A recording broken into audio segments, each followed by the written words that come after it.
তারা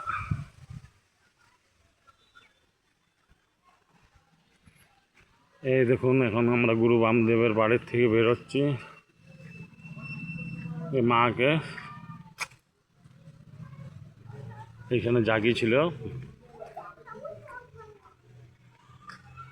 এই দেখুন, এই কুণ্ডটাতে কত সুন্দর মাছে খেলাধুলা করছে।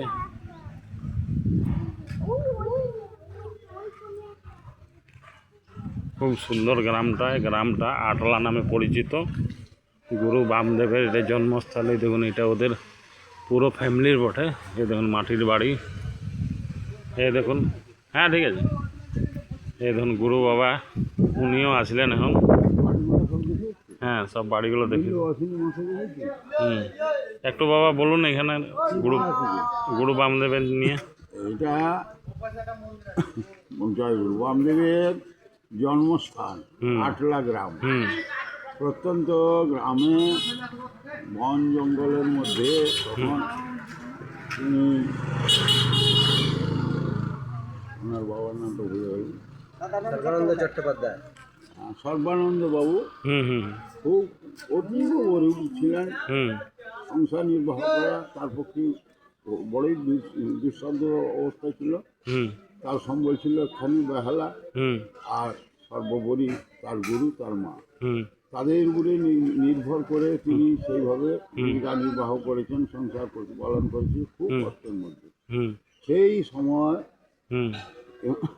ওনারই পুত্র হিসাবে স্বয়ং শিব যোগেশ্বর তিনি এসে ওনার পুত্র রূপে জন্মগ্রহণ করেন। তারপর তো বহু লীলা তিনি প্রদর্শন করেছেন বাল্যকাল থেকেই।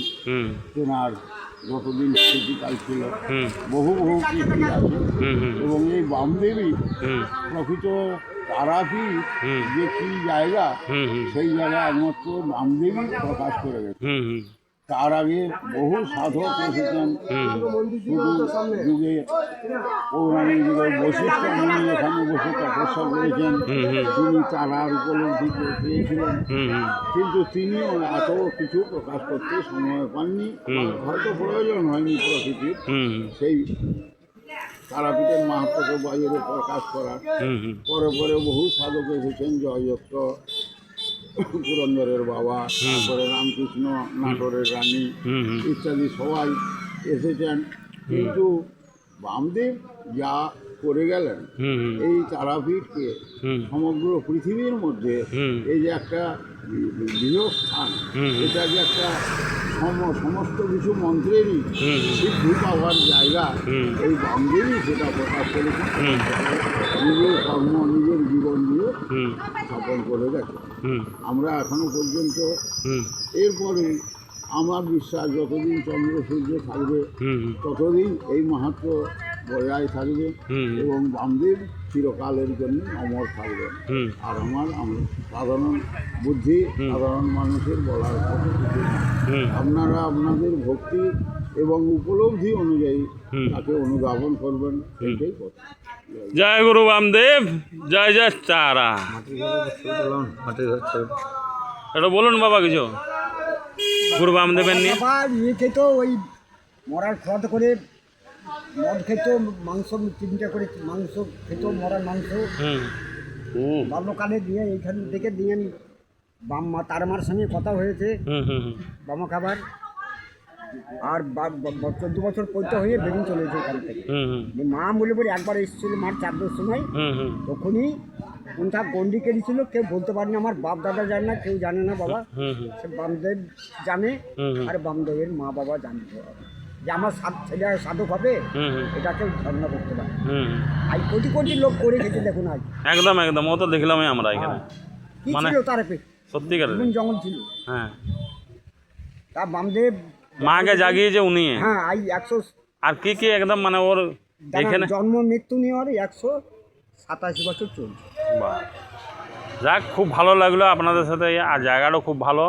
আর এখানটা আলাদা একটা অনুভূতি হচ্ছে জায়গাটার মধ্যে। 26 কাটা মাটি একটা কলর, ভাই ভাই সব আগুন লেগেছে। হ্যাঁ হ্যাঁ, দিয়ে এখন বামদেবের এখন আমরা সব একটা করে ঠাকুর বসাচ্ছি 3টে বাড়ি দিয়ে। হ্যাঁ হ্যাঁ, আইছি সবই দেখুন, আমরা এই কথাই বলি।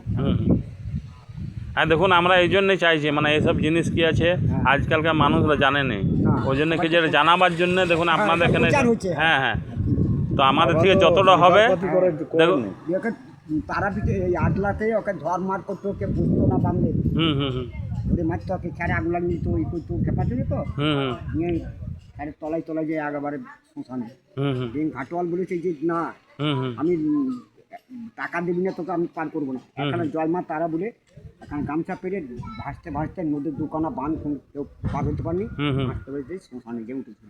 বাহ আজও জানো কালো জানো হুম হুম হুম ওই মা মূলে একবার 4টার সময় একবার এসেছে, হুম তা গণিকে ঢেলো কেউ বলতে পারে না আমার বাপদার, আমি কী করবো। একদম একদম জয় গুরু জয় গুরু জয় গুরু বামদেব। ঠিক আছে আরও আসবো নেক্সট টাইম।